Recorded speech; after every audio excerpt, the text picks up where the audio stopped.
The letter arrived on a Tuesday in the spring of 1882, carried by a male rider whose horse kicked up red dust all the way down the main street of Caldwell, Kansas, and Perry Hawkins caught it before it even hit the ground where the postmaster had carelessly tossed it from the porch of the general store.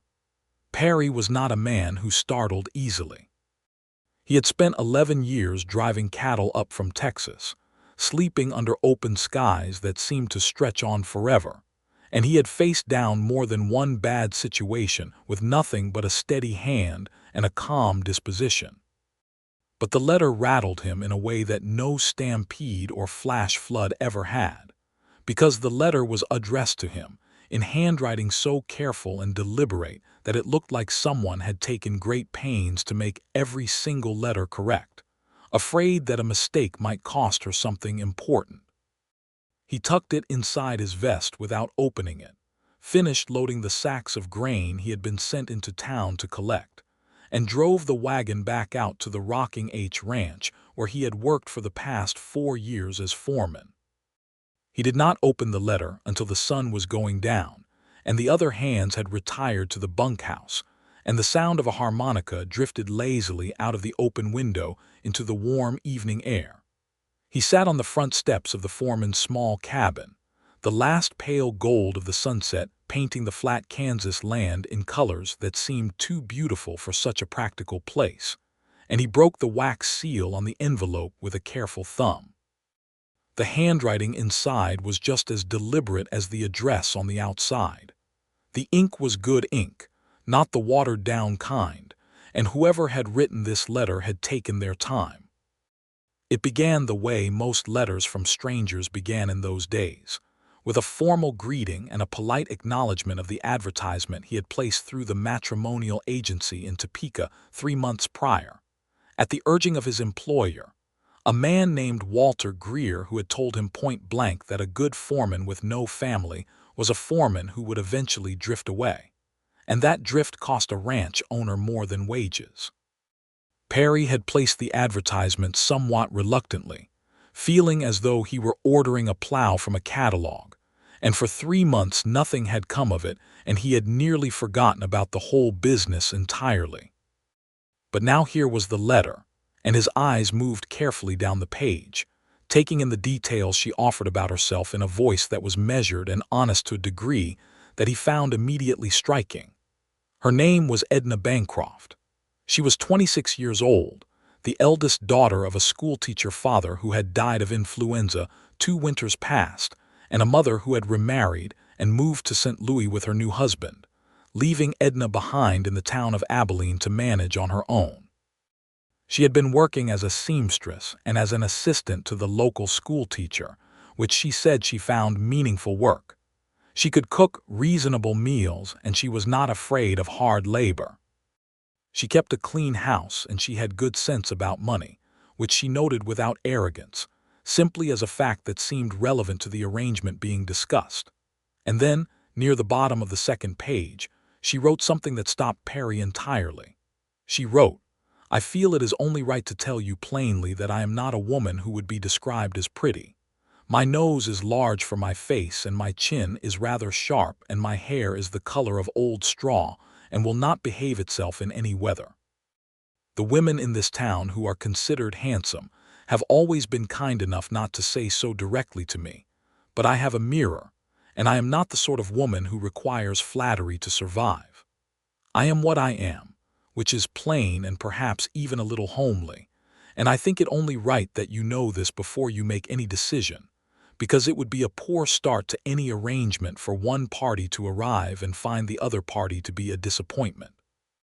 Perry read that paragraph again from the beginning, and then he read it a third time. And somewhere between the second reading and the third, a smile started at the corner of his mouth and spread slowly across his face until it reached his eyes, which were the dark, steady brown of creek water in late autumn, and which had not smiled like that in a very long time. He folded the letter carefully along its original creases and held it in both hands for a moment, staring out at the darkening plains where the first stars were beginning to press through the indigo sky, and he thought about the kind of person who would write such a thing. Not a vain person, certainly. Not a dishonest person. Not a person trying to trap anyone with false promises.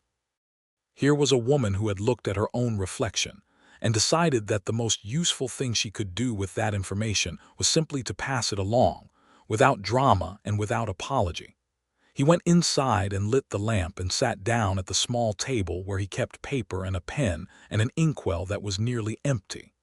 He unstoppered a new bottle of ink that he had been saving for no particular reason, and he began to write back. He was not a writer by nature.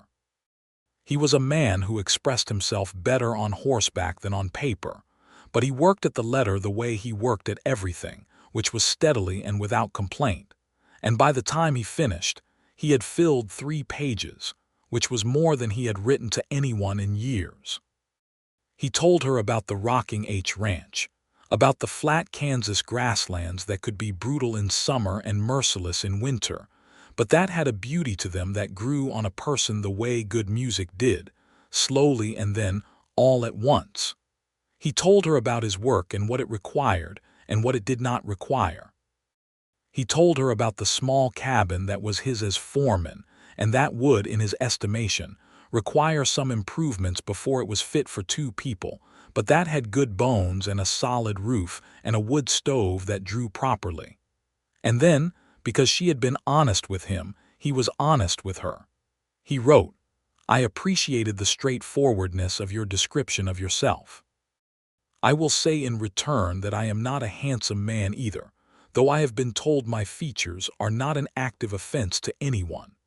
I am 31 years old and I have worked cattle most of my life, which has left me with more calluses than conversation and more habit than style. I do not drink to excess, and I do not gamble away what I earn, and I have never raised my hand to another person who did not first raise theirs to me. I cannot promise you a soft life out here. The Kansas prairie is hard and the winters especially so, but I can promise you honest dealing and my best effort, which is all any man can honestly offer."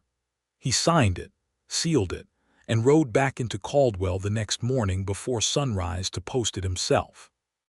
The reply came 2 weeks later, which was fast enough to tell him that Edna Bancroft had been waiting on his answer with at least some degree of anticipation, and this small fact pleased him in a way he could not quite articulate.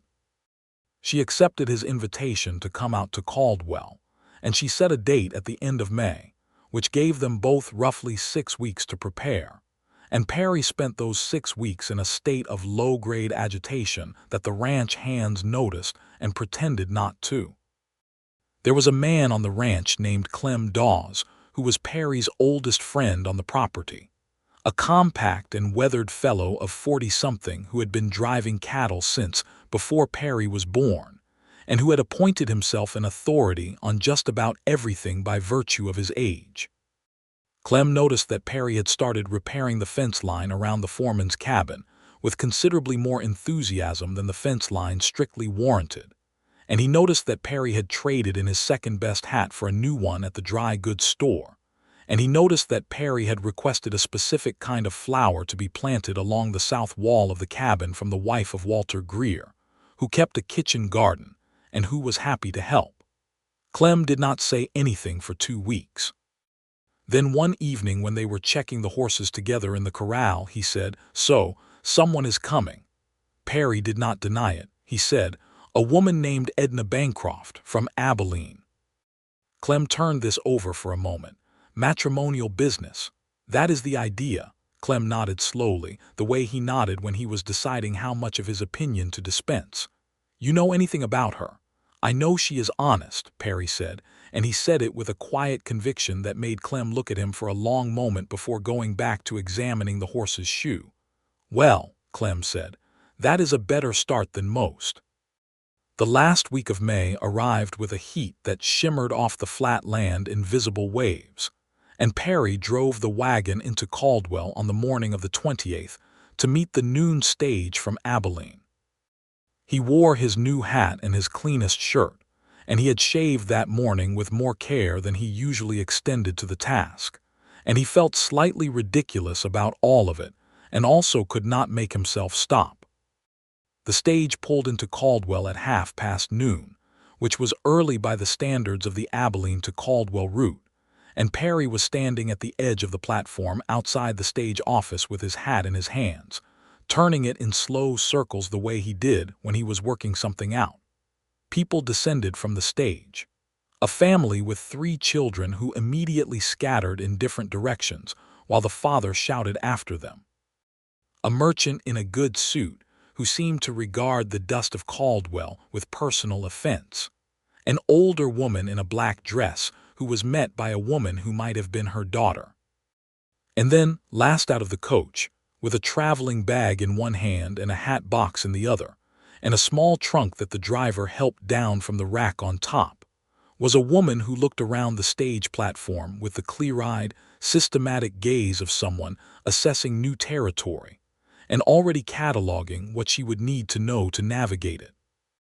Perry recognized her from the description she had sent of herself, which he realized as he watched her was a somewhat remarkable thing, because most people describe themselves in the most charitable terms possible and still manage to fall short of those terms upon meeting. Edna Bancroft had described herself precisely. Her nose was indeed prominent, the kind of nose that dominated a face with confidence rather than apology. Her chin was sharp and determined-looking. Her hair was the color she had said, somewhere between yellow and brown, and it was indeed escaping the confines of her hat in at least 2 places, which the wind seemed to be deliberately encouraging. She was of medium height and a sturdy build that suggested she had never in her life wasted time being delicate. She was also, Perry noticed, looking at everything with an alertness and an interest that made her face far more alive than most faces he saw. And the combination of all of that, the nose, the chin, the escaped hair, the direct intelligent gaze, added up to something that was not at all what the word homely was supposed to mean, at least in his experience of how that word was used. He put his hat on and walked toward her. She saw him coming and she did not look away. She watched him approach with the same clear-eyed assessment she had been giving the platform, and when he was close enough she said, "You are Perry Hawkins." It was not a question. "I am," he said. "And you are Edna Bancroft." "I am," she said. They stood there for a moment in the noon heat with the dust and the noise of the platform around them, and Perry thought there was something almost funny about this moment. 2 strangers meeting to consider spending their lives together, both of them too practical to dress it up with more ceremony than it deserved. He held out his hand and she shook it, which was not what most women would have done, and he liked that immediately. "How was the journey?" he asked. "Dusty," she said, "and the stage driver has a very strong opinion about horse breeding that he shared for approximately 3 hours without significant pause." Perry took the traveling bag from her hand before she could object and lifted the trunk himself. "I have the wagon just down the street. Can I get you something before we drive out? The restaurant here does a decent meal." She considered this. "That would be very welcome," she said. "I had a biscuit at 6 in the morning, and I have been regretting the inadequacy of that decision ever since." He walked her to the small restaurant on the main street, a place called Hadley's that was clean and served generous portions, and they sat across from each other at a table by the window and ordered without the awkward ceremony that strangers sometimes performed in such situations, because neither of them seemed to see the point of it. The food came and they ate, and Perry asked her about Abilene, and she told him about it in the frank and specific way she seemed to do everything, not romanticizing the place or speaking poorly of it, simply describing it accurately as a town that had been wild a decade ago and was now trying very hard to be respectable, which she found a somewhat exhausting social performance to witness. Perry found himself smiling again at that. "What?" she asked, noticing. "Nothing," he said. "You have a way of saying things." She looked at him steadily. "You mean I say too much?" "No," he said honestly. "I mean you say exactly the right amount. I am not used to it." She was quiet for a moment, considering this. Then she said, "Your letter was very honest." "I tried to be. Most men who place those advertisements are not particularly honest," she said. I answered 3 other advertisements before yours, and I received letters that would have had me believing I was corresponding with princes living in castles.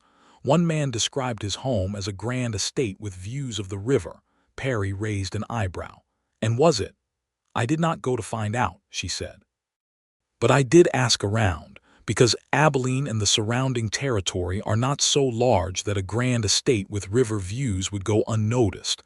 And what I found was a dugout homestead 3 miles from a creek that ran dry in July. Perry laughed outright at that, a sound that surprised him because he did not do it often enough to be fluent in it. And mine. Your letter described a small cabin on a working cattle ranch in terms that made it sound exactly like a small cabin on a working cattle ranch, she said, which I appreciated enormously.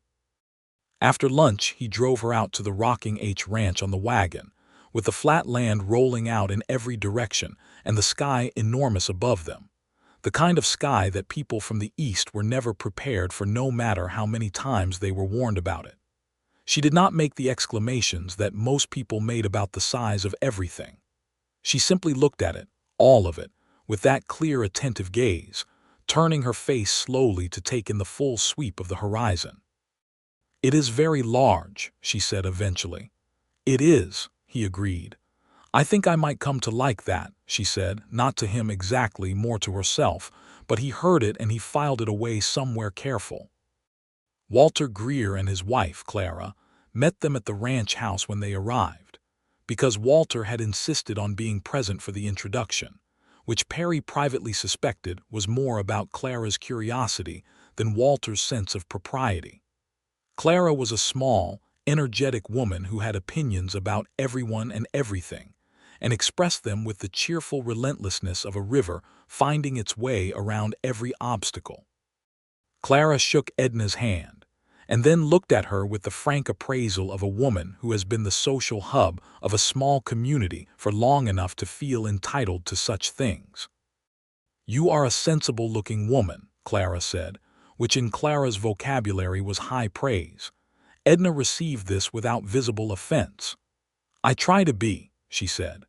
Perry showed Edna the foreman's cabin, which he had worked on for 6 weeks with a seriousness of purpose that he recognized in himself as somewhat embarrassing and did not particularly care about. He had repaired the porch boards and replaced the cracked window glass and put up new curtains that Clara had helped him choose, and he had added the flowers along the south wall as he had planned, which were now blooming in yellow and orange against the weathered boards of the cabin, in a way that he had to admit looked very good. Edna stood in front of the cabin and looked at it for a long moment and then looked at the flowers and then looked at him. "The flowers were your idea?" she asked. "Yes," he said. She turned back to look at them again. "They are very pretty," she said quietly, and there was something in the way she said it that made him look away for a moment at the horizon because the expression on her face was the kind that felt private. The arrangement was this. Walter Greer had a spare room in the main house that Edna would use for as long as it took for the 2 of them to determine whether the arrangement suited them both, and if it did, Perry would speak to the minister in Caldwell, and the matter would be settled. If it did not suit, Perry would personally drive Edna back to the stage and her passage would be paid, and no one needed to feel any particular shame about it, because a bad marriage was a worse outcome than no marriage at all, and everyone involved understood this clearly. This practical arrangement, which Perry had worried Edna might find insulting, she instead found admirable, and she said so. The first week was careful and measured, the way first weeks between strangers often are, full of the work of learning someone's habits and rhythms.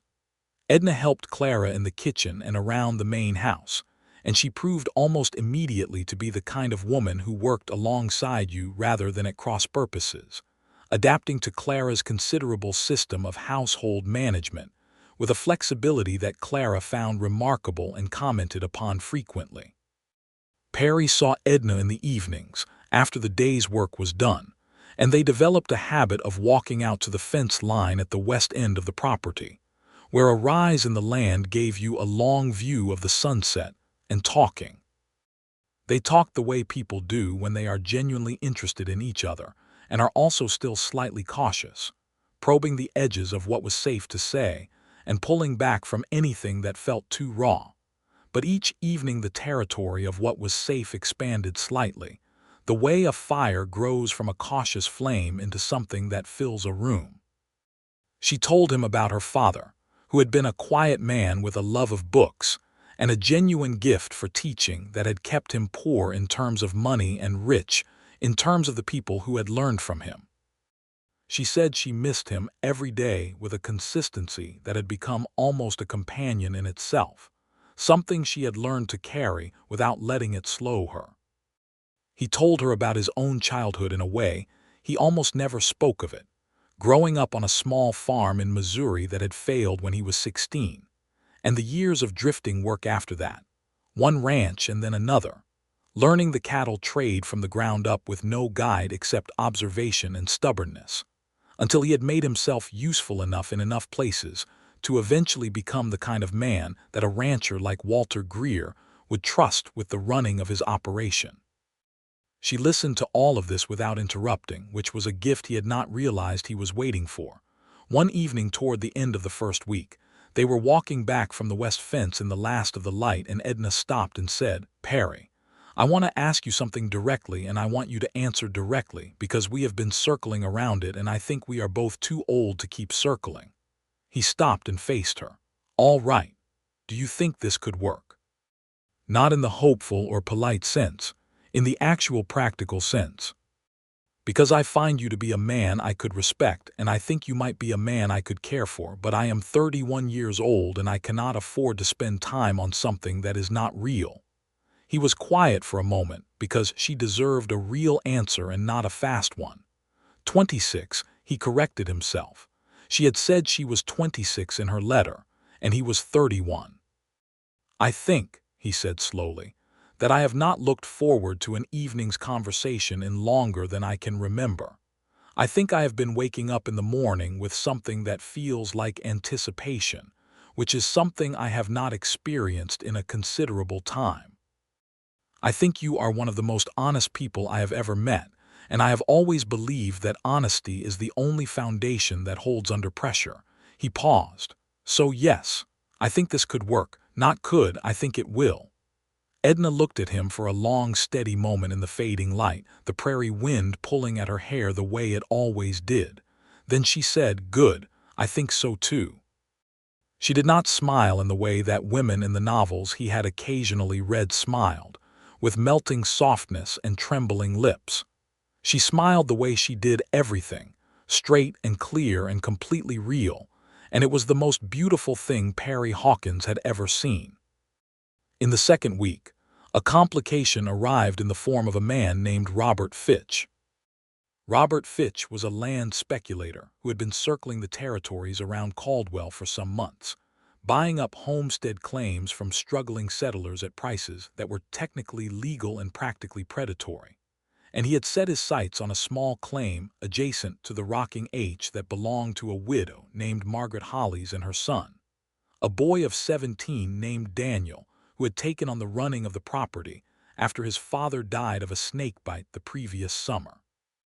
Margaret Hollies came to the Rocking H on a Thursday morning, riding a mule that had seen better decades, and wearing the expression of a woman who had been worrying for so long that it had settled permanently into the lines of her face. She asked to speak with Walter Greer, and Perry brought her in and sat with her while she explained her situation, which was that Robert Fitch had been to her homestead twice now, and had made offers for the property that increased each time in dollar amount, but also in the underlying pressure of what would happen if she refused. "He has not threatened me directly," Margaret said carefully. "But a man who rides onto your land with 2 armed men and stands in your yard smiling while he talks about what a hard country this is for a woman alone, that is a threat, even if it is not said in so many words." Walter Greer was a decent man. He was also a practical man, which meant that while he had considerable sympathy for Margaret Hollies' situation, he was also honest about the limits of what he could do. He could not run Robert Fitch off the territory on the strength of implication alone. But Perry was thinking about something else. He was thinking about the fact that Margaret Hollis's land claim had never been properly registered with the county, which she had confirmed when Walter had asked, because her husband had always meant to do it, and then had died before he got around to it, and this was likely the lever that Fitch was using.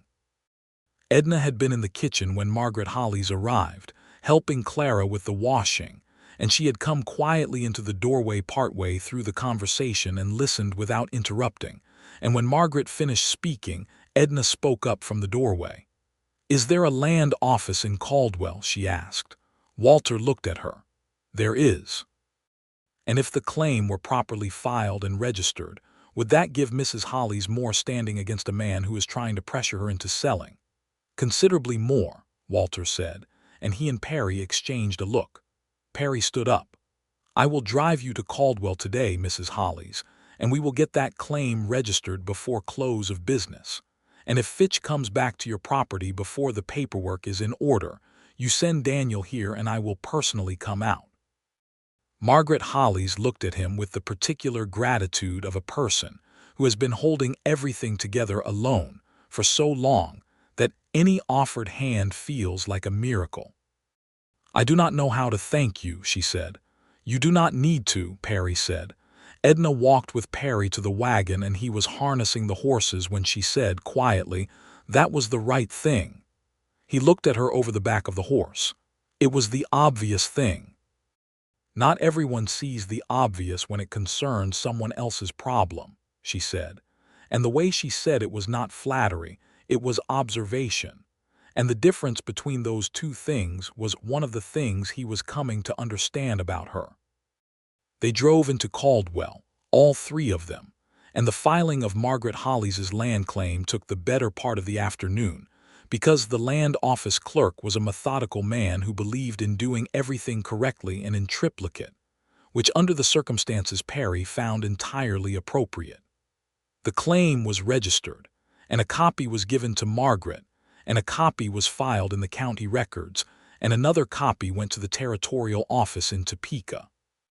Robert Fitch came back to Margaret's homestead once more, about a week later, and found her on her front porch with the land office paperwork in her hand, and Daniel Hollis standing beside her with the calm steadiness of a young man who has decided what he is willing to defend. Fitch looked at the paperwork and at Daniel and at Margaret's face, which had lost its permanent expression of worry, and replaced it with something considerably more resolute, and he rode away without speaking. Perry heard about this from Margaret's letter to Walter Greer, and he read it at breakfast the morning after it arrived, and he passed it across the table to Edna without comment, and she read it and set it down, and there was a quiet satisfaction between them that did not require words. By the end of the third week, something had shifted in the quality of the evenings they spent together. The conversations had deepened past the useful and practical into territory that was more personal and more vulnerable, and both of them entered this territory with the careful tread of people who have been hurt before and know where the soft ground is. Perry had been engaged to a woman in Texas 7 years earlier, a woman named Loretta who had been kind, and had genuinely intended to follow him to the Kansas territory, but had ultimately found that she could not leave her family and her town and the life she knew, which was not a fault in either of them, and which had simply been one of those endings that teaches you something painful and necessary about the gap between what people intend and what they actually do. He told Edna this one evening when the conversation had wandered far enough into the personal that it seemed dishonest not to. Edna listened, and then was quiet for a moment and then said, "I was almost married once as well. A man named Thomas Geary, who was very charming and who told me in a long and carefully constructed speech that he cared for me but believed I would understand that a man in his position needed a wife who would be easier to present in social company, and that he did not think he could ask me to bear the difficulty of being in that position." Perry was very still for a moment. "He said that to you?" "He did," Edna said evenly. "He thought he was being kind by explaining his reasoning." He was not being kind, Perry said. No, she agreed. He was not. But I will say that it did clarify for me that I had no interest in a man who required a wife primarily as a social ornament. And so, in a perverse way, it was useful information.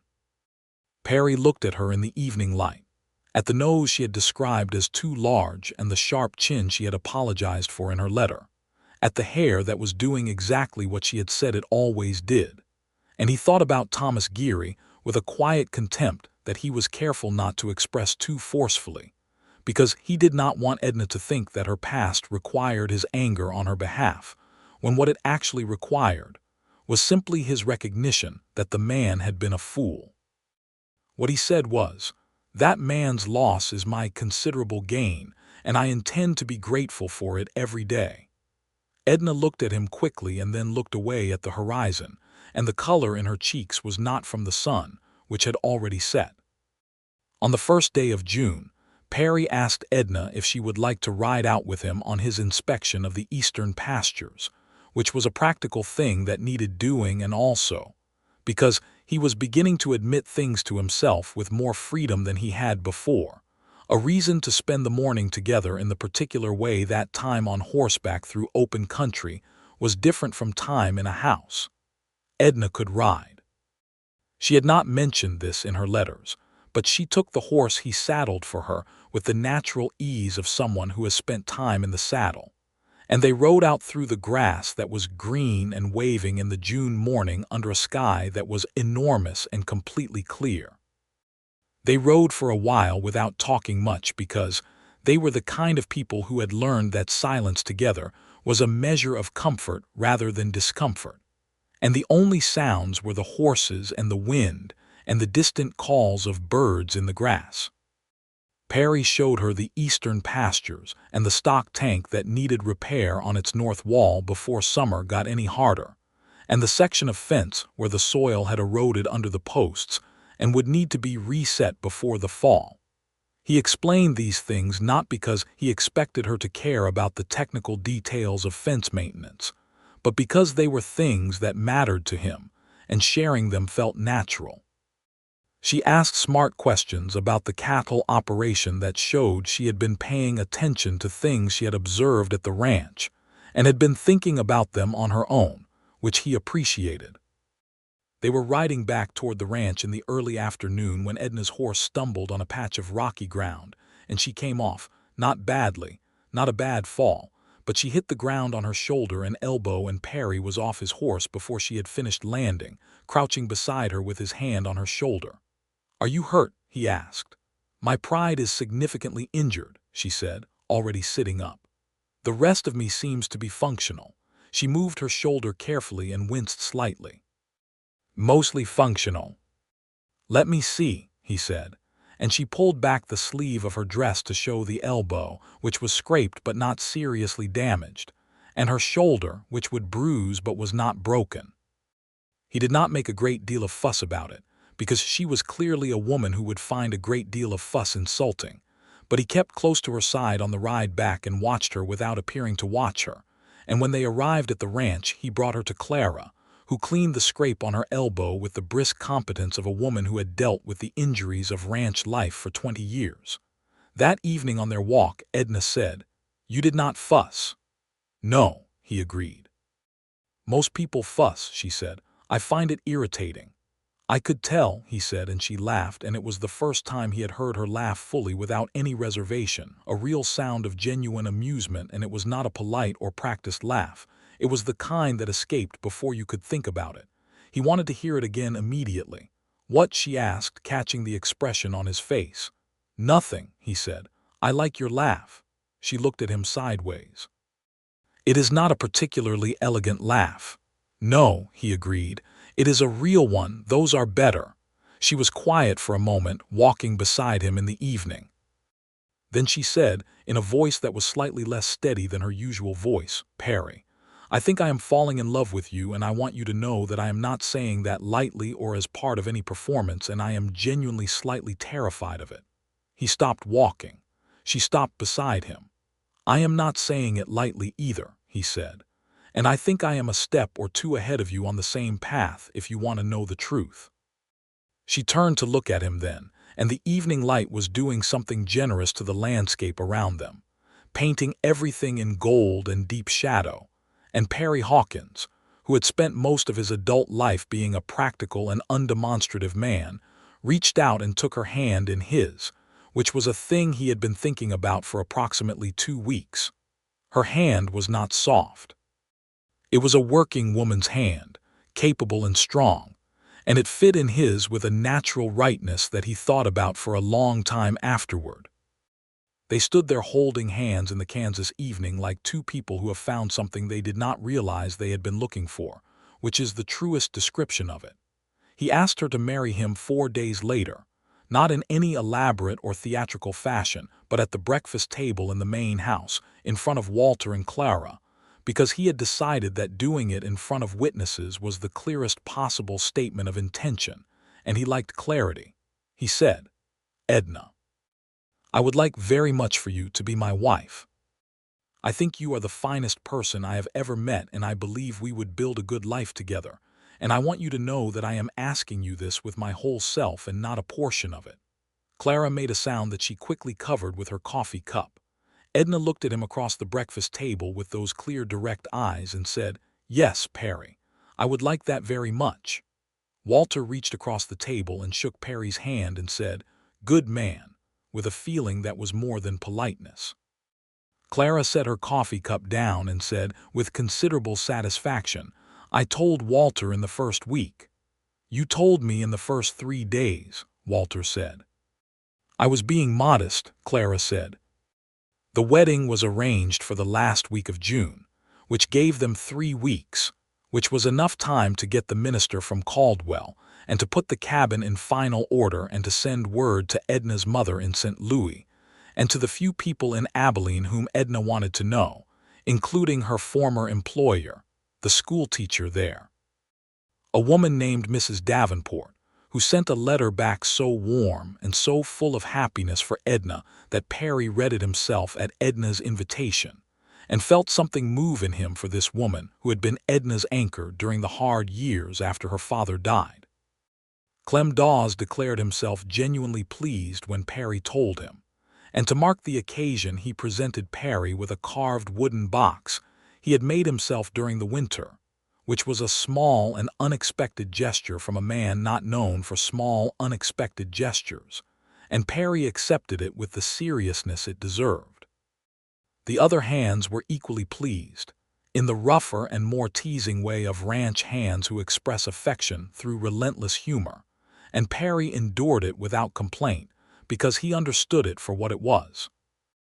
In the weeks before the wedding, Perry and Edna worked on the cabin together, which was when he learned that she had a gift for creating comfort out of modest materials that was almost architectural in its intelligence. She saw the interior of the cabin not as it was but as it could be with small rearrangements and additions, and she moved things and added things, and the result was a space that retained its practical character, but had a warmth to it that had not been there before, as if the room itself had exhaled. She made curtains from fabric she had brought in her trunk, a dark red that he had not expected to like but did. She put a small mirror on the wall near the door and a hook for hats and a shelf for books, because she had brought books and she believed strongly in having them accessible rather than packed away. "What do you read?" he asked her one evening when they were finishing the shelf. She listed the titles she had with her, which ranged from practical to literary, and included 2 novels that she said she had read 3 times each and would not apologize for. "I have not read much," he said honestly. "I did not have much access to books growing up and I never developed the habit." "Would you like to?" she asked, not pointedly or as a challenge, just as a genuine question. "With you reading to me sometimes," he said. "I think I would like that." She smiled at him then, the real smile, the one that reached all the way up. "I would like that too," she said. They were married on a Thursday in late June under a sky that could not have been more completely blue if it had been painted, with the flat Kansas land around them and the June heat pressing down, and a small gathering of people who genuinely wished them well. The minister from Caldwell was a thin, bearded man named Reverend Cole, who married them with a brevity that Perry respected, and a sincerity that Edna later said she found moving. Walter stood up with Perry, and Clara stood with Edna, and Clem Dawes sat in the front of the gathered hands, and the Hollies family had come down from their homestead, Margaret and Daniel, because Edna had asked them, and because Perry had been glad to see them asked. When the minister said the words, and Perry said the words, and Edna said the words, which she said with a steadiness and a directness that made the Reverend blink slightly, as if he was not quite accustomed to a bride who sounded so completely certain, there was a small moment at the end when Perry and Edna looked at each other in the full clear light of the Kansas morning. He had a ring for her, a simple gold band that had been his mother's, which was the most valuable thing he owned and which he had been carrying in his vest pocket since the 3rd week after she arrived, because he had known by then. She looked at the ring when he put it on her finger, and then she looked up at him and said, very quietly, "Your mother's." "Yes," he said. She closed her hand around his and held it there for a moment. They had a celebration at the ranch house that Walter and Clara had organized, with a long table outside under the open sky, and food that Clara had been cooking for 2 days, and a fiddle player that Clem had located somewhere, and who turned out to be quite good. The afternoon went long and golden and loose, the way good celebrations do, and Perry danced with Edna in the wide flat yard of the ranch, both of them somewhat clumsy about it but not caring, because the point of it was not the dancing. That night, in the cabin that was now theirs, with the red curtains and the books on the shelf and the flowers still blooming along the south wall, Perry and Edna Hawkins began their life together in earnest. The summer was hard, the way Kansas summers always were, with heat that settled over the land with a possessive determination and made every task take twice the effort it would have taken in April. The cattle needed constant attention to water sources as the smaller tanks dried up, and Perry spent long days in the saddle with the hands, working to move the herd to the sections of range where the grass was still holding and the water was still accessible. Edna, in the meantime, was making herself useful in ways that extended naturally beyond the domestic. She had a talent for numbers and organization that Clara discovered when they were working on the ranch's household accounts together, and which Walter noticed when he happened to pass the table where Edna had spread out the supply records she was helping Clara reconcile. Walter looked at the table for a long moment. "You have reorganized this entire system," he said. "The previous system was creating confusion," Edna said, without apology but also without aggression, simply as a statement of observable fact. "I hope you do not mind. I can put it back as it was." "I do not mind at all," Walter said slowly. "I am trying to figure out how a woman who has been here 6 weeks has understood a record-keeping system that has been confusing me for 4 years." Edna considered this. "I taught arithmetic for 3 years," she said. "Numbers have a logic that I find comfortable." Walter offered her a small wage for helping with the ranch accounts on a regular basis, which she accepted because it was fair and because the additional income was practical, and this arrangement became a permanent part of the ranch's operation and one that benefited everyone. Perry, when he heard about this, looked at his wife with an expression that Edna correctly identified as pride, which made her roll her eyes slightly, which made him smile. "I can manage numbers," she said. "It is not remarkable." "It is remarkable," he said. "You are remarkable. I am allowed to think so." She made a dismissive sound, but she was clearly pleased, which he was learning to read in the specific set of her shoulders, and the way she turned her face slightly away when something moved her. August brought a dry lightning storm that started a grass fire 3 miles north of the ranch, and the Hands and Perry fought it for 2 days with wet grain sacks and fire breaks, coming home each night in the early hours smelling of smoke and exhaustion. And Edna was there both nights with water and food, and a practicality about the situation that made an essentially terrifying couple of days manageable. She did not panic, and she did not hover, and she did not demand reassurance. She asked clear questions about the progress of the fire, and she kept herself informed, and she was ready with what was needed when it was needed. The fire did not reach the ranch. It burned itself out against a natural break in the terrain 2 miles north, and the morning after it was finally contained, Perry sat down on the porch steps of the cabin and put his head in his hands for about 30 seconds, which was his version of acknowledging that he had been frightened. Edna sat down beside him and put her hand on his back. He did not say anything. She did not say anything. They sat there in the gray, smoky morning for a few minutes, and then Perry straightened up and said, "I need a bath." "Yes," she said. "You do." He laughed, and it was tired and genuine, and she laughed with him, and the fear released itself from the morning, and the day went on. September came cooler, and the cattle operation shifted into the preparations for the fall, with decisions to be made about which animals to sell at the end of the season and which to keep through the winter. Perry worked these decisions out with Walter, and the decisions were good ones, and the fall sale went well, which put the ranch in a comfortable position going into the cold months. October was the month when Edna told Perry that she believed she was expecting a child. She told him in the morning at breakfast, in the same direct way she told him everything, without preamble or theater. She said, "I think I am going to have a baby. I am fairly certain, though I intend to ask Clara to confirm my assessment because she has more direct experience with the subject than I do." Perry put down his coffee cup.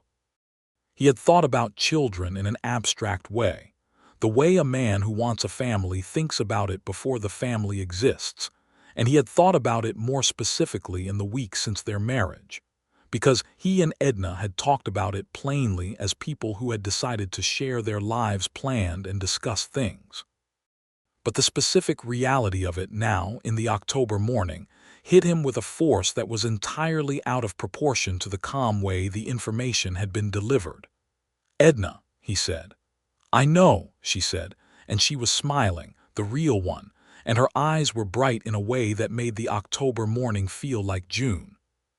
He stood up from the table and went around to her, and she stood up and he held her, which was something that had become one of his favorite arrangements of the world, having her in his arms, her head tucked against his neck, the solid warmth of her against him. "Are you frightened?" he asked against her hair. "A little," she said honestly. "Are you?" "A little," he said. "But the good kind." Clara confirmed Edna's assessment and calculated that the baby would come in the spring, which was a good time, Clara said, because the winter would be behind them and the busy days of summer would still be a few months away, and the weather in May was generally kind. The winter of 1882 to 1883 was a hard one, as Kansas winters had a tendency to be, but the cabin held warmth well, and Perry had laid in a proper supply of firewood in October, and they spent the long cold evenings by the stove with Edna reading aloud while Perry worked on whatever needed working on, repairing gear or carving or, increasingly, listening. She read him one of the novels she had read 3 times herself, a long story about people in England who seemed to have an enormous number of feelings about property and marriage, which Perry found entertaining in the detached way of an observer, and he asked questions that made Edna look at him with surprise and pleasure, because he turned out to have a sharper instinct for story and character than either of them had expected. "You could have been a reader all your life," she said once, when he made an observation about one of the characters that was more perceptive than the one she had arrived at herself after 3 readings. "I had the wrong books," he said, "or no books, same result." She started borrowing books from Mrs. Davenport in Abilene through the mail, who was apparently delighted to have a purpose for her library, and the winter evenings became rich with other people's stories layered over their own, which was its own kind of happiness. Clem Dawes was a frequent visitor to the cabin in the evenings, because Clem lived alone in the bunkhouse, and the evenings could be long in the winter, and he had taken to Edna with the slightly gruff devotion of an old man who has finally found someone who matches his own bluntness. He would sit at the table and drink coffee and argue good-naturedly with Edna about anything she happened to be reading, and she would argue back with the cheerful rigor of someone who has spent 3 years teaching schoolchildren and is very comfortable defending a position under pressure. Perry would watch them both and feel something warm and settled in his chest that he recognized as the specific happiness of a man who has more than he expected to have. The baby came in May of 1883, as Clara had predicted, on a morning that was cool and bright and full of birdsong from the meadowlarks that nested in the grass around the ranch. Clara was there, and Margaret Hollis came down from her homestead as well, because she had some experience in this area, and Perry spent the morning in a state of controlled distress that he expressed by repairing everything on the ranch that could possibly be repaired with the tools available to him. Clem found him mending a section of fence at 8 in the morning that had not needed mending since the fall and sat down on the fence rail without comment. After a while, Perry said, "I am not very good at waiting." "Nobody is," Clem said. "The trick is to keep your hands busy and your head quiet." "My hands are busy," Perry said. "Working on the head," Clem observed. The baby was born in the late morning, and Clara came out to find Perry at the fence line with the news. And the news was that it was a boy, healthy and loud, and that Edna was tired but well, and Perry walked back to the cabin at a pace that was almost a run. Edna was in the bed with the baby in her arms, and the room was warm and smelled of wood smoke, and something herbal that Clara used, and Edna looked tired in a way that Perry had never seen in her, which was a deep and complete kind of tired, but her eyes were clear and present, and the expression on her face when she looked up at him was one that he knew he would carry with him for the rest of his life. She said, "Come and meet your son." He sat on the edge of the bed and looked at the baby, which was small and red-faced and considerably less impressive than he had expected, which he did not say, and he reached out, and the baby closed a tiny fist around his finger with a grip that was much stronger than a thing that size had any right to have.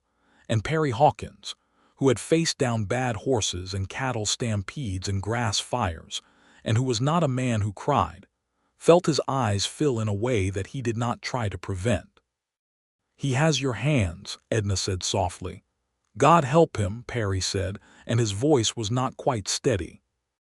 They named the boy James, after Edna's father, which Perry had suggested before the baby was born, and Edna had accepted with a quiet gratitude that had moved him. James Arthur Hawkins came into the world and changed the texture of it entirely, the way only a baby can, filling the cabin with a new dimension of sound and need, and also with a particular kind of joy that Perry had not anticipated in its specific quality. He had expected to love the child. He had not expected the sharp ferocity of it, the way he could stand over the small bed he had built and watch the baby sleep and feel something so large it had no useful name. Edna nursed James and managed the new demands of motherhood with the same practical intelligence she brought to everything, but Perry also saw in the evenings, when the baby was asleep and the day was done, a tenderness in her that she expressed in the private language of small gestures, the way she would simply hold James's hand while he slept, not doing anything with it, just holding it. The summer of 1883 moved through its heat and its work and its beauty, and the ranch continued in its rhythms, and Perry continued in his, and the cabin that had been a bachelor's spare quarters was now emphatically a home, full of the sounds and signs of a family that was figuring out what it was together. In August of that year, Edna received a letter from her mother in St. Louis, which was not an uncommon thing, but which this particular letter handled with more care than usual.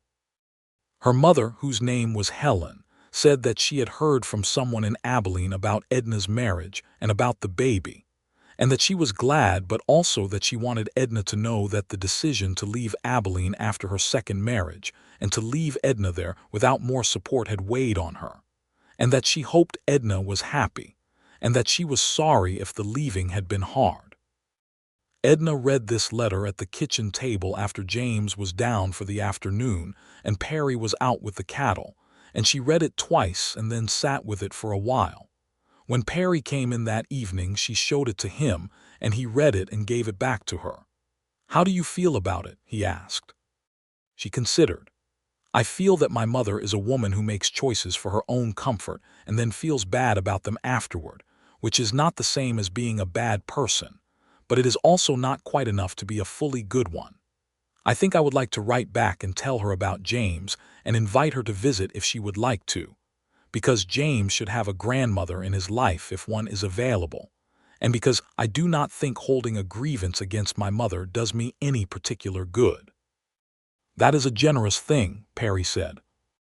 It is a practical thing, she said, in the way she often reframed her kindness as practicality, which he had come to understand was her way of giving herself permission to feel it.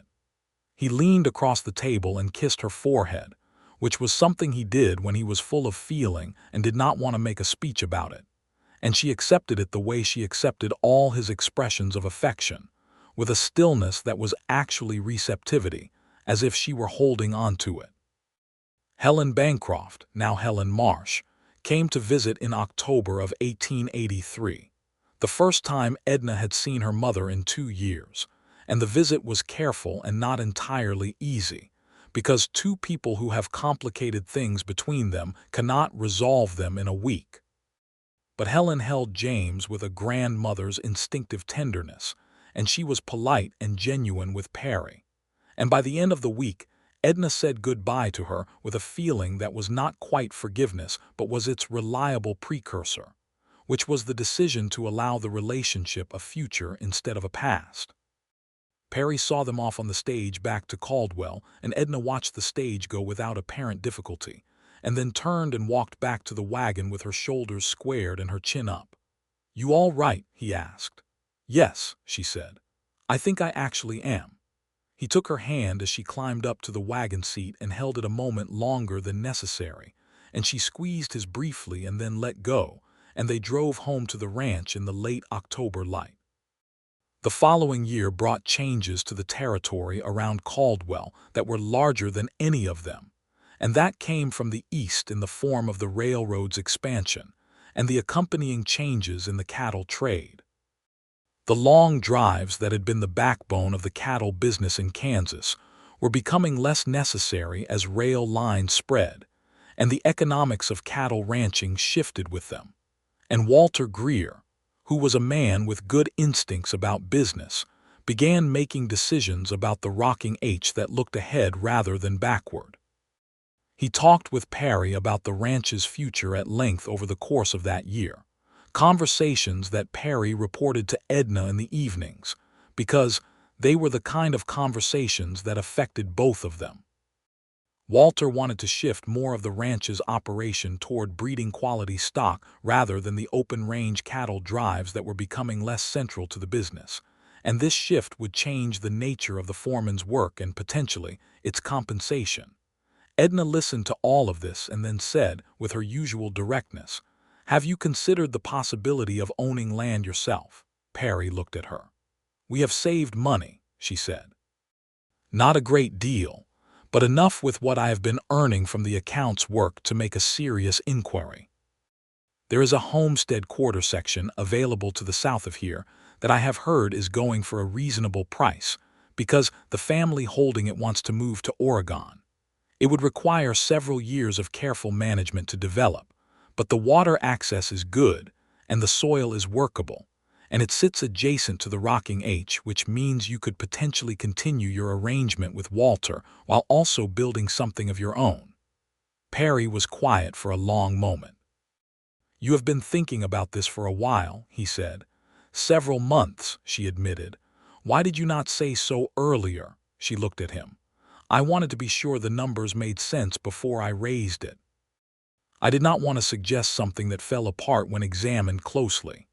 He got up from the table and poured himself a cup of coffee and stood at the window looking out at the dark land, and he thought about it with the seriousness it deserved, which took perhaps 10 minutes of actual silence, which Edna gave him without comment.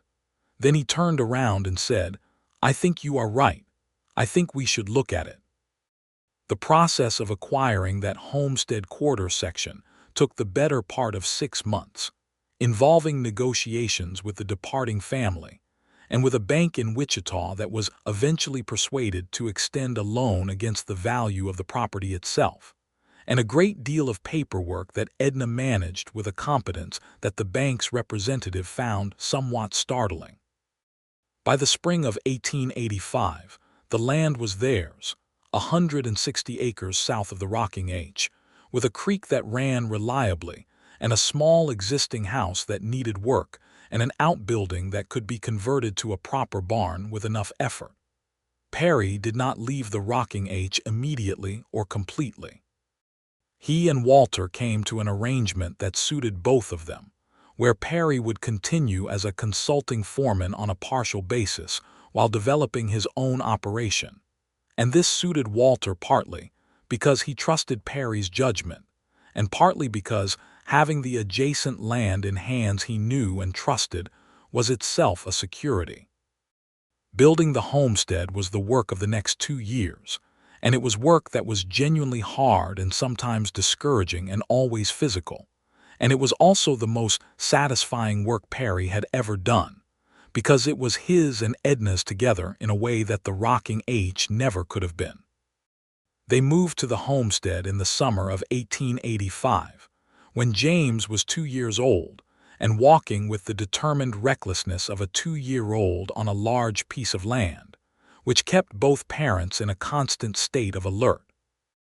The new house was larger than the cabin, and they had built it to hold a family, with proper rooms and a good kitchen that Edna had specific requirements for, and that Perry had built to those requirements, which resulted in the best kitchen in the county and in Edna's undisguised satisfaction. Clem Dawes came with them, which had not been entirely prearranged but which had been understood, because Clem was 60-something now and had no other home, and Perry would not have had it any other way. Clem took up residence in a small room off the back of the new barn and managed himself as a fixture of the property with the confidence of a man who has decided where he belongs. The cattle operation Perry built was smaller and more deliberate than the Rocking H's open range work, focused on the quality breeding stock that Edna had first mentioned and that Perry had come to believe in completely. It took patience and capital and good judgment about animals, all three of which Perry had in adequate supply, and by 1887 the Hawkins homestead was turning a modest but consistent profit that grew each year as their reputation for quality stock spread. In the fall of 1886, Edna told Perry that James was going to have a sibling. James was 3.5 by then, a sturdy and serious child who had his mother's directness and his father's patience, and he received the news of an incoming sibling with the equanimity of a child who has been raised around animals and understands that new arrivals are part of the natural order. The second child was born in May of 1887, a girl this time, and they named her Frances after Perry's mother. And she came into the world with a volume and a determination that made Clara, who was present again, say that this one would make herself known to the world with no difficulty at all. Frances was from the very beginning the kind of person who filled every room she was in, which was immediately apparent and which delighted Clem Dawes to a degree that surprised everyone, because Clem was not obviously the kind of man who would be delighted by an infant. And yet he was. He would hold Frances in the evenings while the family sat together, and he would talk to her in a low, continuous voice about whatever was on his mind, the condition of the fence on the north end, or the quality of the hay, or the character of a particular horse. And Frances would stare at him with the intense, focused attention of a very new person encountering a very old one, and Perry and Edna would watch this and find in it a warmth that was one of the unexpected gifts of the life they had built. The winter of 1887 into 1888 was the cruelest winter in Kansas memory, a series of blizzards that came one after another beginning in November and barely letting up until March, dropping temperatures that killed unprepared livestock and put isolated homesteaders at genuine risk.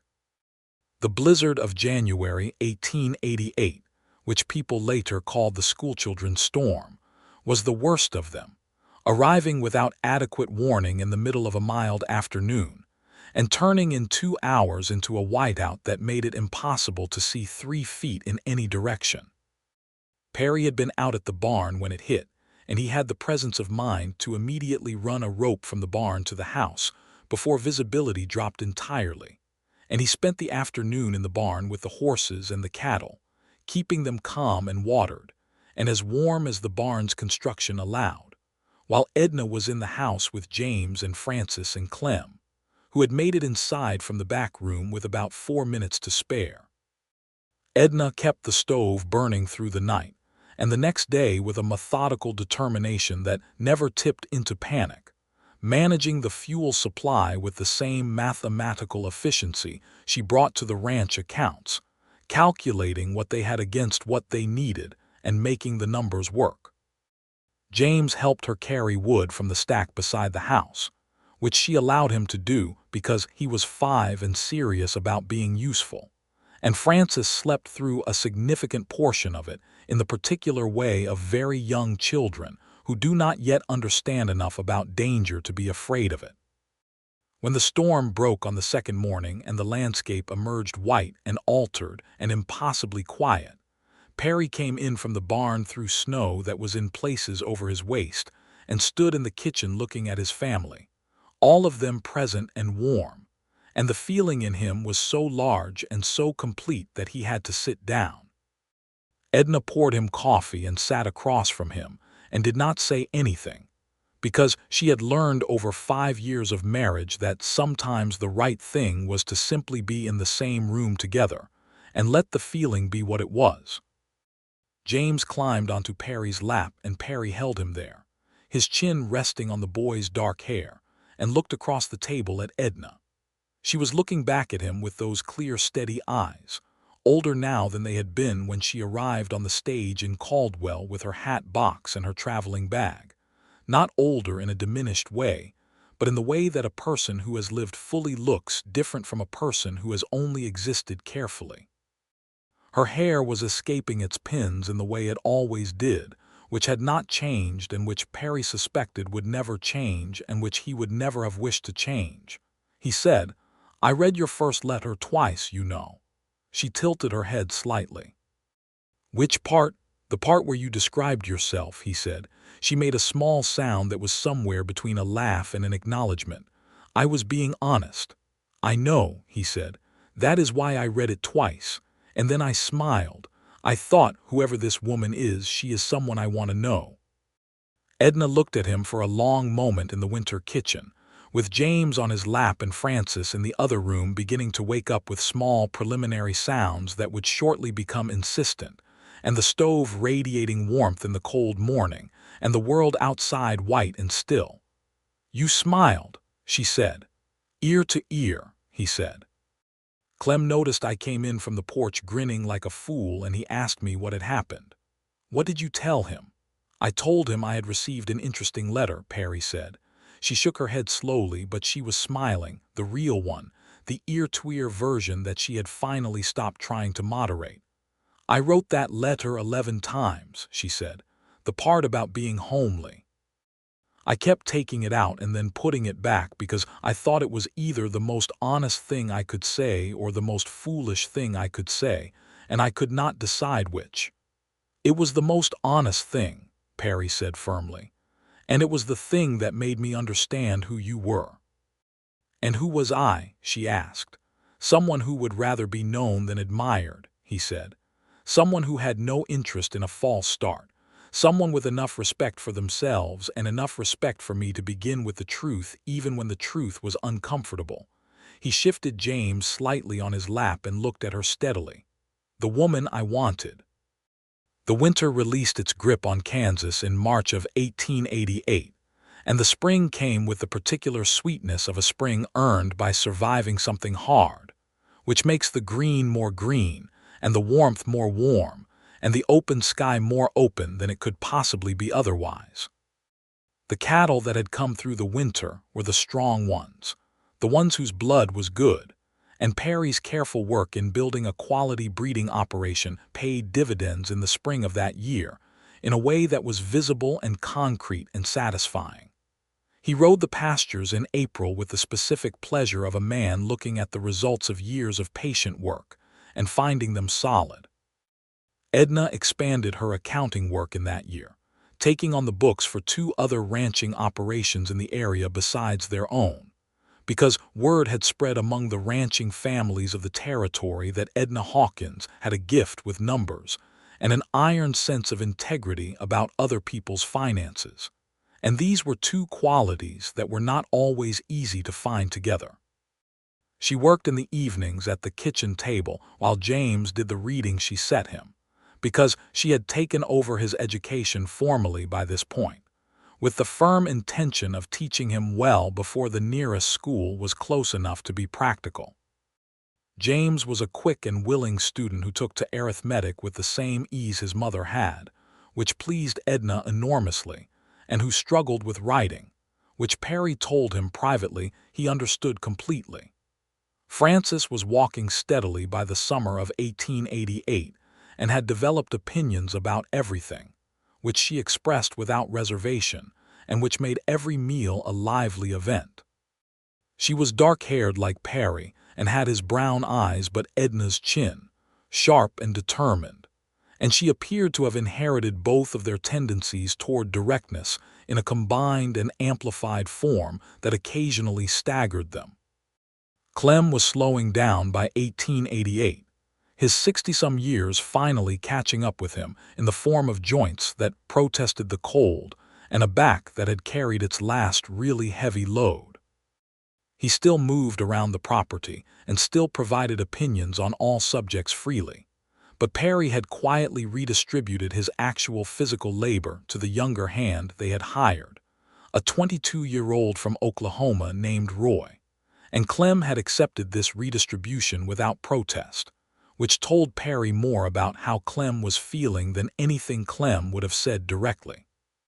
Perry went to Clem's room in the barn one evening in September and sat with him, and they talked for a long time, about the ranch and about Roy, and about the winter coming and about everything except what they were actually talking about, which was the fact that Clem was getting old, and that the arrangement they had was permanent, and that Clem was not going to be moved or managed or made to feel like a burden. When Perry left the room, Clem said from his chair by the small window, "You turned out well, Perry Hawkins." Perry stopped in the doorway. "I knew you were going to," Clem said, "but it is still satisfying to see." Perry did not trust his voice to do anything useful, so he simply nodded, and Clem turned back to look out the window at the darkening yard, and Perry went back to the house. He came in to find Edna at the table with the accounts and James in bed and Frances long since down, and he sat down across from her, and she looked up from her papers and read something in his face. She got up from her chair and came around the table and sat beside him and took his hand, which was the specific way she offered comfort when comfort was what was needed, simply present and steady and warm. They sat like that for a while. "He is all right," Perry said eventually. "He is just older." "I know," Edna said. "He told me I turned out well." Edna was quiet for a moment. Then she said, "He is absolutely right." Perry looked at her. "You are a good man," she said, with the directness she always had, but with something underneath it that was deeper than directness. That was the knowledge of years and the certainty of someone who has looked at a thing from many angles and come to the same conclusion every time. "You are the best man I know, and I say that having known some good men. Your father would have been proud and your mother would have been proud, and that old man in the barn is proud, and I am proud. And James and Frances are going to know their whole lives that they were raised by someone worth looking up to, and that is not nothing. That is a very great deal."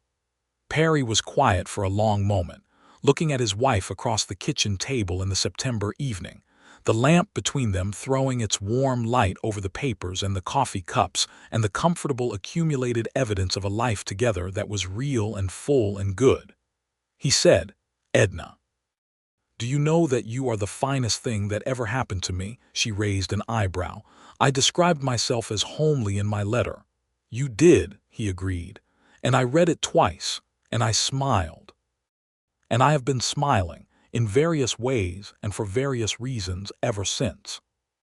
She looked at him for a long moment, this woman who had arrived on a stage with a hat box and a determination to be known accurately, who had looked at her own face in a mirror and decided that what she saw was something to be reported honestly rather than apologized for or prettified, who had come to a stranger's ranch in the Kansas heat and made it into a home and a family and a life that was more than either of them had originally asked for. She said, "I have been smiling too." In case that was not clear, "It was clear," he said, "but it is good to hear." They sat together in the lamplight in the house that was theirs, on the land that was theirs, and outside the Kansas night was very dark and very large and full of stars that had been there long before any of them and would be there long after, and none of that mattered at all because in this particular kitchen, at this particular table, there was a light and a warmth that was enough for everything. The years that followed moved with the particular grace of years that are lived well but not without difficulty, full of the ordinary and extraordinary things that make up a life in a hard country. Roy proved himself a steady and reliable hand, and by 1890 had taken over much of the daily management of the cattle operation, freeing Perry to think more broadly about the homestead's future and about some of the larger decisions that were coming for Kansas ranching as the century moved toward its end. The railroad had indeed changed the nature of the business, as Walter Greer had anticipated, and the shift to quality breeding stock that Perry had made early put the Hawkins homestead in a better position than many of the neighboring operations. And by the early 1890s, they were supplying breeding bulls to ranchers as far as Colorado and Nebraska, which was a reputation built slowly and maintained carefully, and which was a source of genuine pride. James went to school in Caldwell when he was 8, riding in on days when the weather allowed it, and staying at a boarding arrangement with a family in town during the weeks when the weather did not, which was hard for all of them in different ways, but which Edna supported absolutely, because she believed in education with the conviction of a woman whose father had been a teacher. James was a good student who turned out to have, in addition to his aptitude for numbers, a genuine love of history that surprised everyone and pleased Edna enormously. He wrote long letters home about the things he was learning, and Perry read them at the breakfast table with an attention that was partly parental and partly the attention of a man who had not had enough education himself and found genuine interest in what his son was discovering. Frances began school 2 years after James, and her teacher wrote to Edna at the end of the first month to say that Frances was the most articulate 7-year-old she had encountered in 12 years of teaching, which Edna received with the expression of someone who was not at all surprised. Clem Dawes passed away in the winter of 1892, quietly in his room off the back of the barn, on a cold January morning when the light was thin and pale. Perry found him sitting in his chair, which was where he had been when Perry had last checked on him the previous evening, and it was a peaceful ending for a man who had lived his whole life outdoors and had been, by any measure, complete.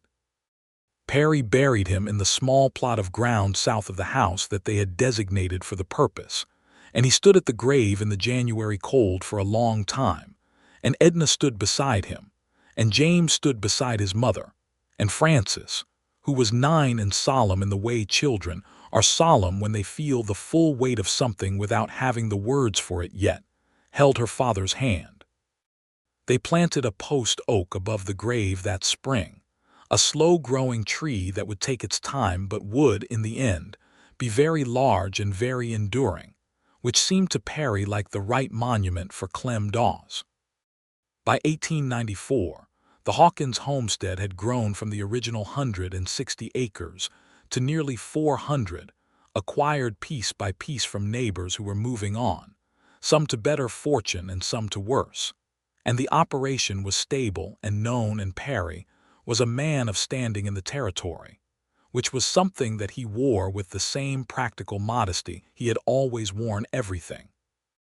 Edna continued her accounting work, which had grown into a small but recognized operation of its own, and she was known throughout the county as a woman of impeccable financial honesty and considerable intelligence, which had the secondary benefit of creating a general social consensus that Edna Hawkins was a formidable person, a consensus that Edna found mildly amusing and entirely acceptable. She had also, at James's urging after he came home for a summer, and found her helping Frances with an arithmetic problem, begun teaching a small informal school for the children of the neighboring homesteads on Tuesday and Thursday afternoons, because the school in Caldwell was too far for most of the smaller children to reach in bad weather, and the need was real. She taught arithmetic and reading and the basics of composition, and she did it in the kitchen of the Hawkins house, which was large enough for 8 or 10 children, and she charged nothing for it because it was not about the money. Perry built her a proper schoolroom onto the side of the house in 1895, a clean, well-lit room with a proper chalkboard and good desks that he made himself over the course of a winter, and Edna received this gift with the same specific quality of reception she gave all his gifts, with a stillness that was actually profound gratitude, and she put both her hands on either side of his face and looked at him in the way she did when words were not sufficient. James came home from Caldwell in the summer of 1896 at the age of 13, with a voice that had dropped to somewhere around Perry's register, and with the physical dimensions of a person who was going to be tall, and with an announcement that he wanted to study law, which had been building for some time, and which Perry and Edna received with the serious consideration it deserved. They talked about it at the kitchen table, all three of them, with Frances listening from her chair because Frances's opinion on everything was always either solicited or simply offered regardless, and Perry asked James the questions a father asks about a thing like this, about what had led to it, and what he understood about what it required, and what he intended to do with it. James answered with a clarity and a seriousness that told Perry the decision was real and not a passing enthusiasm, and at the end of the conversation Perry said, "Then we will find a way to make it possible." Edna had already been quietly calculating the financial path for this for about 6 months. The evening after James had gone to bed, Perry said to her, "You knew this was coming." "I suspected it," she said. "I have been reading what he reads in his letters, history and law and the way things ought to be organized. He thinks in that direction naturally." "Can we manage it?" Perry asked. "Yes," she said with the same certainty she said things when the numbers actually worked. "Not without care, but yes." Perry nodded. Then he said, "He is a good boy." "He is," Edna said. "We did that." Perry looked at her across the table. "We did." Frances looked up from the book she was reading. "I want to be a doctor," she said. Her parents looked at her. "Eventually," Frances added, as if this were a minor logistical detail. Perry and Edna exchanged a look that was 14 years of marriage compressed into a single glance, and Perry said, "We will cross that bridge when we reach it," and Edna said, "We will start looking at what that requires." And Frances returned to her book with the satisfaction of someone whose household operates as expected. The summer of 1898 was a dry one that reminded Perry of the summer fires he had fought in the early years at the Rocking H, though nothing this year reached quite that degree of emergency. The cattle came through it in reasonable condition, because of the water management Perry had put in place over the years, a system of tanks and windmills and rotation between pastures that was the result of long experience and Edna's methodical approach to planning. Walter Greer had retired from active management of the Rocking H by this point, turning it over to his son Edward, who was a decent man and a competent rancher, but who had enough sense to maintain the good relationship with Perry that his father had built. Walter himself was a frequent visitor to the Hawkins homestead in his retirement, coming for Sunday dinners and staying for conversation, growing older in a comfortable and well-tended way that Perry was glad to see. On one of those Sunday evenings in the summer of 1898, Walter sat on the porch of the Hawkins house with Perry and a glass of lemonade, and looked out at the land that Perry had built from an unimproved quarter section into something that was solid and real and increasing in value every year. And he said, with the reflective quality of an old man who has earned the right to be reflective, "I told you that a foreman without a family was a foreman who would drift. I did not guess that the family you were going to find would be quite this particular." Perry looked at him. "What do you mean?" "I mean," Walter said carefully, "that most men who come out of the cattle trade and settle on their own land do well or they do not, and there are the usual reasons for one outcome or the other. But you and Edna together are something more than the sum of you separately, and anyone can see it from the outside, even when you probably cannot quite see it yourselves because you are standing inside of it." Perry considered this. From inside the house came the sound of Edna's voice explaining something to Frances in the particular patient but firm tone she used when Frances was being obtuse, and Frances's voice responding with the particular not quite agreeing tone she used when she was actually persuaded but not quite ready to admit it, and then both of them laughing at something. "I can see it," Perry said quietly. "I see it every day." By 1900, James was 17 and preparing to read law under an attorney in Wichita who had agreed to take him on as a clerk and student, an arrangement that was the standard path to legal practice in the territories, and one that suited James's particular combination of patience and ambition. He left for Wichita in September of 1900, on a clear early fall morning with a traveling bag and a box of books, and the serious demeanor of a young man who understands the size of what he is beginning. Perry drove him to the stage in Caldwell, the same stage platform where he had waited for Edna 18 years earlier in this same town, in an earlier version of his life that felt both recent and enormously distant. He shook James's hand and then pulled him into an embrace that James returned with the feeling that Perry recognized as his own habit, complete and undemonstrative but genuine to the bone. "Write your mother," Perry said. "Every week," James said. "Write me too," Perry said. James looked at him with Edna's directness and smiled with something that was entirely Perry's. "Every week," he said again.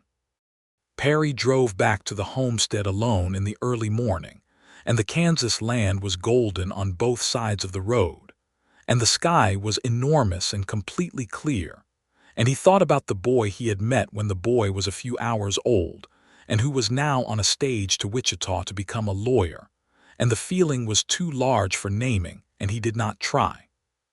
He came home to find Edna in the schoolroom, starting the Tuesday lesson, 8 children bent over their slates, and she looked up when he came to the doorway and their eyes met across the room, and the communication between them was complete and required nothing else. Frances was in the kitchen when Perry went in, doing her own studying at the kitchen table with the focused intensity she brought to everything, and she was 16 now and tall like Perry and sharp-featured like Edna and considerably more formidable than either of them in ways that they both found alternately daunting and deeply satisfying. She looked up from her books and said, "How was the drive?" "Fine," Perry said. "He was all right?" she asked, with the directness that was family currency. "He was all right," Perry said. "He was better than all right." Frances nodded and went back to her books. Perry went to the stove and poured himself the last of the morning coffee and stood at the kitchen window and looked out at the land, 400 acres of Kansas that was his and Edna's, with the original creek still running reliably through the south pasture, and the post oak above Clem's grave growing steadily, and the windmill turning in the morning breeze, and the cattle in the far pasture moving in their slow, deliberate way. He thought about the letter.